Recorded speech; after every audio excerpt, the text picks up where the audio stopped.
এটা হচ্ছে নোনা ইলিশের ঝাল একটা ভর্তা। খেতে অনেক ঝাল হয়েছে, আমরা ঝাল খেতে অনেক পছন্দ করি।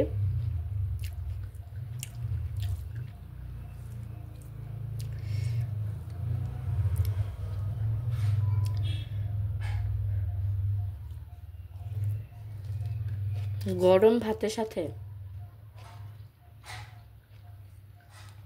নোনা ইলিশের এই ভর্তাটা জাস্ট অসাধারণ।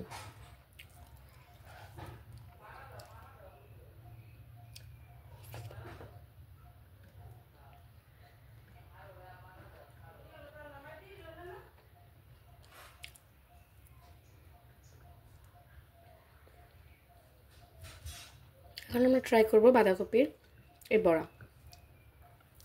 ভাত ছাড়া শুধু এমনিতেই এই বড়াটা খাওয়া যায় নাস্তা হিসেবে।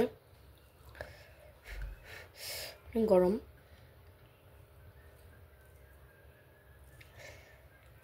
কিন্তু আমি ভাত দিয়েই খাচ্ছি, কারণ কিছুদিন পরে পরে আমাদের এই বড়াটা খাওয়া হয়।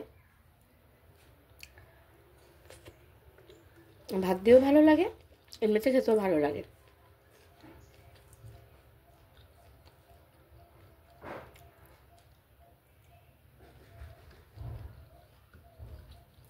আপনারাও কিন্তু বাসায় এভাবে বানিয়ে খেয়ে দেখতে পারেন,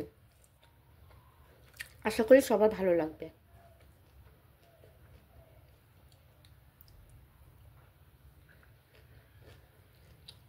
বড়াটা কিন্তু খেতে অনেক মজা হয়েছে।